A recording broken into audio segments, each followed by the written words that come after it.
Could not be happier or prouder. Our team, 15-0. Yeah, took on all comers. Last one standing. It's a great feeling, and this so happy for our players, for our parents, for their grandparents, our coaches, Sharon Moore, Jesse Minner, Jay Harbaugh, the coordinators, the coaches, the staff. I just couldn't have had a better game. Jesse Minner, I mean, A++ the whole way. And for me personally, I can now sit at the big person's table in the family. They won't keep me over there on the little table anymore. My dad, Jack Harbaugh, won a national championship, and my brother won a Super Bowl. So it's good to be at the big person table from now on. Let's hang for just 1 minute so we can get our student athletes up here, and then we'll take questions.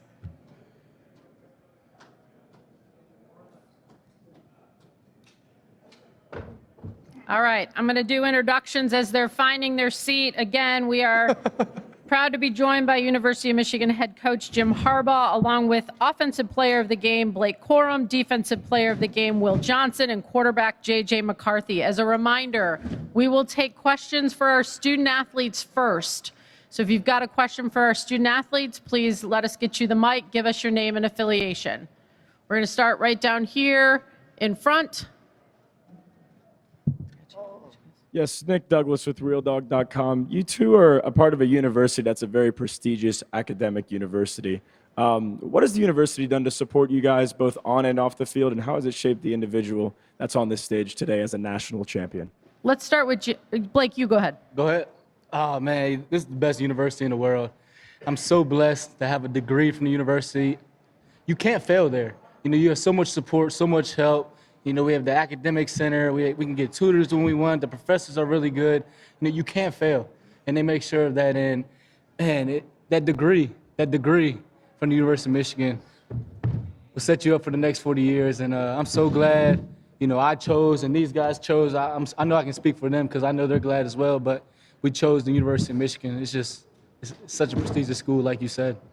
I'm really glad you chose the University of Michigan, too. I appreciate you. It's another reason why I came, by the way. JJ, do you have any response to that? I would just say, you know, Coach Harbaugh hit on it last night. It takes a lot more than just being a football player to be a Michigan man. And, you know, everything that, you know, the rigorous school schedule, the rigorous, you know, football schedule, it just forges us into these Michigan men. And, you know, couldn't be in a better spot. You know, like Blake said, greatest university in the world.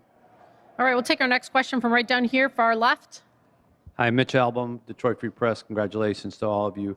JJ, can you talk about the ebb and flow of this game? You know, early on, it felt like you guys ran out to a lead, then it kind of slowed down, and particularly when it all kind of came together on that third down play where you ended up having a scramble. I don't know if that was a call play or not, and how that turned things, what you were thinking on that play, et cetera.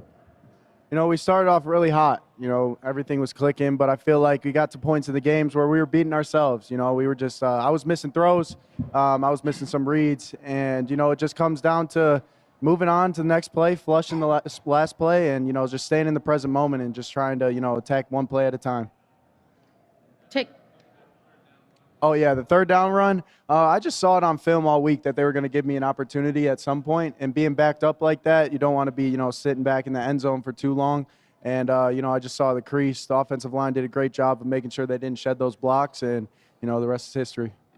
Right here, stay one row behind, left. Nicole Auerbach, The Athletic. For all three players, but like we start with you. It always seemed like in all the big moments this season, the leaders, the captains, the star players always stepped up. So can you just talk about what that felt like, or when you knew that the team needed you to make a big play, especially in today's game? Yeah, you know, playmakers, you know, coaches always say playmakers have to make plays. And, you know, don't wait on anyone else to make a play. But, you know, today was a complete, you know, team effort. You know, there's so many people making plays out there. And when we needed to play, someone made it, whether it had been myself, whether it had been Will, whether it had been JJ or Donovan, you know, Colston. I could keep going on and on just because so many guys made plays. But when the play needs to be made, playmakers make them. And we have a lot of them. Okay, we're going to go right back here. Oh, I'm sorry. You wanted a couple more. My fault. Will, can you answer that? Yeah, like Blake said, in these type of games, I mean, big-time players make big-time plays. So I just give all the credit to our coaches and all the people that helped us prepare for these games. And that's just what it is. I mean, we prepared for it, so we were just ready for the moment. JJ? Yeah, it doesn't happen unless all 11 are clicking. You know, we like the players, they really can't make the plays unless everyone's on the same page. So, you know, all credit goes to everybody out there on the field and the coaches. Okay, we're going to take our next question over here, third row on the aisle. Hey, Sean J. Roger from CBS Sports over here. Congratulations to all of you, first of all. You know, JJ and then Blake, you know, obviously that last year you were standing on the sidelines in the Fiesta Bowl as the confetti came down. How far have you come from that moment? And how much have you learned from your last 2 runs in the playoff to kind of help get you to this point? You want to start, man? You want to go ahead? Yeah, I'd say, you know, we came a long way, but in order to accomplish things like this, you got to go to those, you know, dark places where everything's not great. And, you know, just the response, you know, the urgency right after that last game last year, it was different. I knew it, you know, just from being on the podium last year and saying that we'll be back. I knew the guys that were coming back, and I had this feeling that it was going to be where we are right now. And, you know, just all credit goes to, you know, the players on this team, everybody in that facility, Coach Harbaugh. Like, that man, he's the reason we're here today. So just all thanks to him and to everybody on the team. Yeah, for me, you know, when we all decided to come back, we knew what it took to get here, right? And when we all said we were coming back, and the guys that, you know, had no other choice but to come back, we had to pay attention to details. And our strength coach actually hit on it last night when he was talking to us. But, you know, it's the little things, the details, and we really locked in on those details all the way back, you know, to winter workouts, summer workouts. We were always just trying to execute at a high level and pay attention to detail. I think that's what separated us a lot. Question right up here on our left, first row. Hi, Steve Futterman. Congratulations. You know, you could go 15-0, run the table, easily win every game. You'd be elated right now, no matter what happened. I'm trying to ask you, this was not a season where everything went the way you wanted it to. There was the off-the-field issues, which we all know about. Can you talk about the satisfaction having overcome those as well to get to this point? Does it make it even sweeter? Can I? Yeah, it couldn't have gone better. It went exactly how we wanted it to go, to win every game. The off the field issues, we're innocent. And we stood strong and tall because we knew we were innocent. And I just like to point that out. And these guys are innocent. And yeah, overcome that. It wasn't that hard because we knew we were innocent. So yeah, that's really what I want to say. It went exactly how we wanted it to go. It went exactly how we wanted it to go. Yeah. I would just say the culture that Coach Harbaugh, Coach Herb, and all those guys instill in us. I mean, the distractions were built to last, no matter what the outside circumstance is. So that's just what we're all about. Second row, Bill. And lastly, I just want to also point out, nothing fancy here. There was no nothing surprising. It was just good old-fashioned teamwork, good old-fashioned hard work by these players and these coaches. And none of us are up here taking a deep, long bow because we know this was good old-fashioned teamwork. Bunch of blue-collar guys. Second row on our left, Bill. This question's for Blake. You guys rushed for 303 yards on 8 yards per carry tonight. You started hot in the running game. They kind of adjusted. You finish. How satisfying, or how happy were you for Donovan, first of all, and how satisfying was it to close out with the running game? You know, I was so excited for Donovan because I just felt like he needed that, right? He needed it. He's back. He's back. Dono's back. Dono's back, and I don't know what he's going to do, after this game. I hope he just celebrates and doesn't think about, what decision he's going to make. But I was so happy for him. That's something Donovan, he's been praying for. And he talked to the media the other day. I listened to the interview, and he said, he's working on growing. He said he went to a therapist and just talking, but Donovan, he puts in the work. He's always there. I love that guy. Don, You know, that's going to be a, what do you call it? Good friend, known agent? Is that what you- Trusted agent and known friend. Trusted agent, known friend for life. You know, that's my guy, and I'm glad I got to share a backfield with Donovan. You know, I wish Donovan nothing but the best, and if he ever needed anything, best believe I'll be there for him. I also just want to mention something about Donovan. You know, I've had the honor to be his roommate for 2 years, and just knowing everything he goes through behind the scenes and just the man he is on a day-to-day basis, you know, this couldn't have been a better moment for him to just show out and show the world who he really is. And, you know, I'm just so freaking happy for the guy. The Don is back. And I want to talk about the defense. I mean, that was a spectacular game by our defense. Jesse Minter, the coaches, Coach Klink, elite quarterback, and Michael Penix. You know, this man, Will Johnson, talked at halftime like, we got to get this momentum back. And darn if we don't get it back the first play of the second half. I mean, yeah, pull it down. That was phenomenal. And the tackling, we missed a couple, but just a couple. Mike Sammer still, I hope somebody could go grab him and get him up here at the podium. Amazing stalwart of a player, just like these three that are here. I mean, when a play needs to be made, Mike Sanders still has made it. When a play needs to be made, Blake Corum makes it. When a play needs to be made, Will Johnson makes it. When a play needs to be made, J.J. McCarthy makes it. Donovan Edwards makes it. Jalen Harrell makes it. Junior Colson makes it. Rod Moore makes it.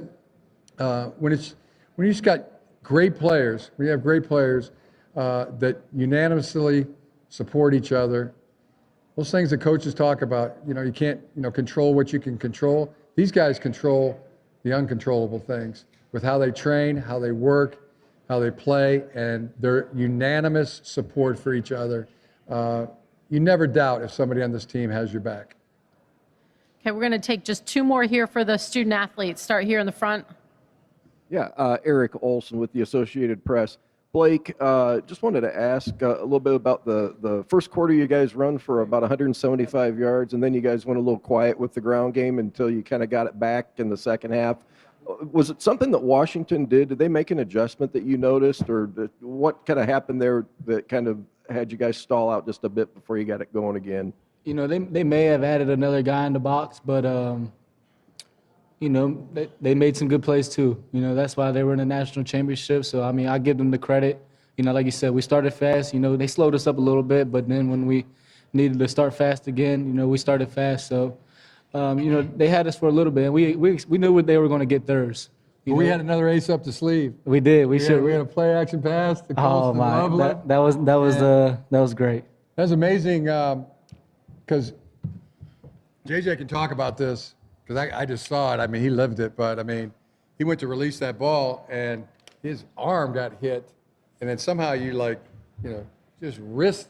Flick the wrist. I mean, flick the old booger off the end of the finger or something. I mean, but you got that ball. I mean, with some zip to Colston. I mean, that'd be about 30 yards downfield. Talk about that. And the yak. How'd you do that? Well, You did that. Well, first off, we set it up earlier. I think it was the drive before, running the same play, but it was actually a run. And, it was just one of those plays where, just trusted my fundamentals, trusted, the play, trusted Colston, just seeing him over the middle and seeing the linebackers press up. I knew it was going to be there. So I just had to get that ball off, and the line held up just enough. They held up just enough.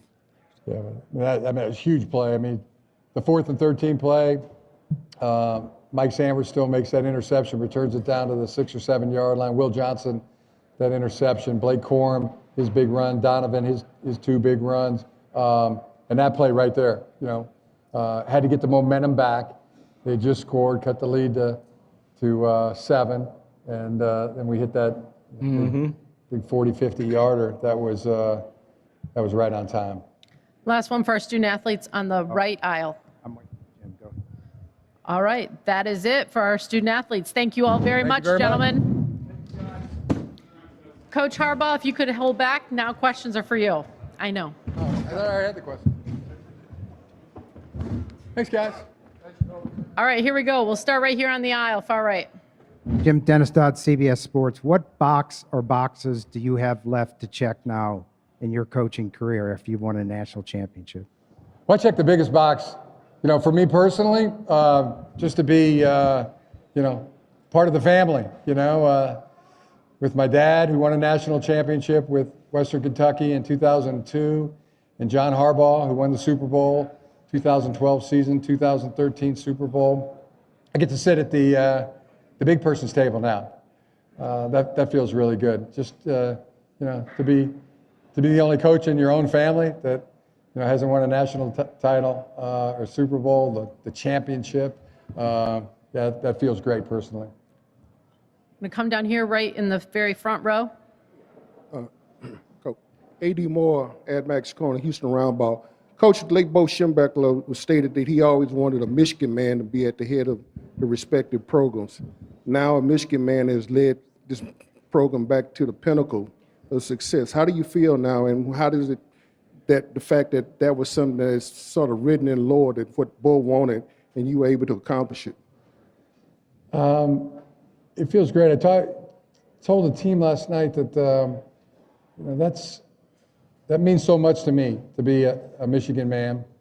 Bo Schembechler would talk about the team. When I was growing up, my dad coached here from 73 to 79, coached the secondary for Bo, and would always come home and tell us things Bo said, and all the time would talk about the team, and what that meant. No man, no player, no coach bigger than the team. And then when I played here at Michigan as a quarterback in the 80s, you heard it a lot, all the time. The team. And we brought that back, when I came here in 2015. The team. And we've made some additions to it. We talk about what's good for the bee is good for the hive, and what's good for the hive is good for the bee. We talk about all kind of things, but that's what it comes from. Just doing something that's bigger than for yourself. Caring about somebody other than yourself. Never being outworked. Doing right. You don't lie, you don't cheat, you don't steal, and you do the best. Give it the very best that you. The best of your God-given ability. That's that and more. I mean, you could probably write a book what it means to be a Michigan man, but someday when they throw dirt over top of me, if somebody who's eulogizing me, who was on this team or one of my teammates, when I was playing at Michigan, if they would simply say he was a Michigan man, that would mean everything. It would mean everything to me. And there's no question, there's probably about 110 guys like that on our football team. And there's some young guys, some freshmen, some young sophomores that they don't know quite what it means yet. But like I didn't when I was a freshman and a sophomore in college, it took time to realize just,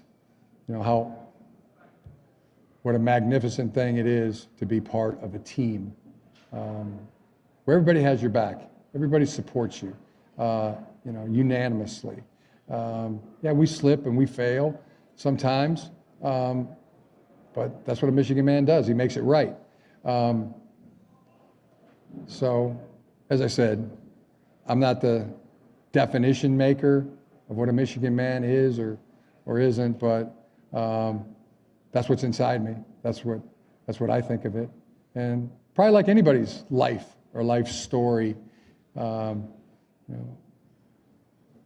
would take a book to write it all. And that's what I kind of think of being a Michigan man. It would probably take a book to put everything into it, but very proud to be a Michigan man. Next question over here on the aisle on our right. Pat 40 from Sports Illustrated. You used the racehorse analogy several times leading up to this game. Blinders on, stretch run. Yeah. You've crossed the wire. What's next? Yeah, that was everything. It's just that last phase line, that last that last one more game, you know, and we won it. And so such a one-track mind for our entire football team. I just love it. That was one of our goals, you know, win the next game. To have completed them all, you know, win the big games, win the Big Ten championship, you know, win the Rose Bowl, win the national championship. It just feels good. You just want to pull it down, you know. It's glorious. It's a glorious feeling. Next question from right across the aisle. Andy Staples on 3. You just mentioned all those accomplishments in the big person's table. Would you want to add winning a Super Bowl to that? I just want to enjoy this. I just want to enjoy this. And I hope you give me that, you know. Can a guy have that? Does it always have to be, you know, what's next? What's the future? You know, like I said the other day, yeah, I hope to have a future. Hope there's a tomorrow, a day after tomorrow, you know, a next week, a next month, a next year. And, you know, just one last thing. I got 2 great loves. My love at work, you know, the people I work with, coaches, the staff, players, and the love I have for my family at home. And just means a lot. See a couple of the kids here right there, Jimmy, Grace, Sarah, Johnny, Jack, Katie, Addie. They're just the loves of my life. And my brother John being here, my dad and mom being here, you know, and then, you know, to be here with our team, and that's those 2 families together celebrating, it's glorious. It is just a beautiful thing. Last question right here in the front. Coach, I'm Bob Akayeri with Reddit College Football. Earlier this season, you said, I don't have a tattoo, but if we go 15-0, I might consider getting one. What's your thoughts on that now? Yeah, I said that I would get a tattoo. I have no ink on my body, no tattoos anywhere. But I did say that to our players. I said, you know, we go 15-0, I'm getting a tattoo that's 15-0 on. I'm gonna put it probably on the shoulder. I don't know if it's my left or my right yet. You know, old right-handed quarterback. I'll probably get it on my right, and then an M too. You know, an M that's a maize and blue M.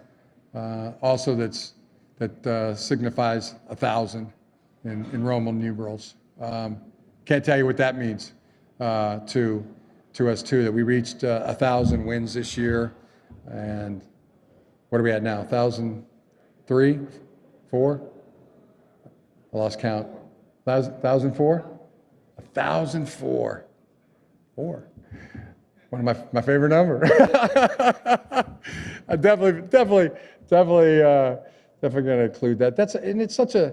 It's such a great thing. I mean, I think of the brothers that have played here together, the father-sons that have played at Michigan.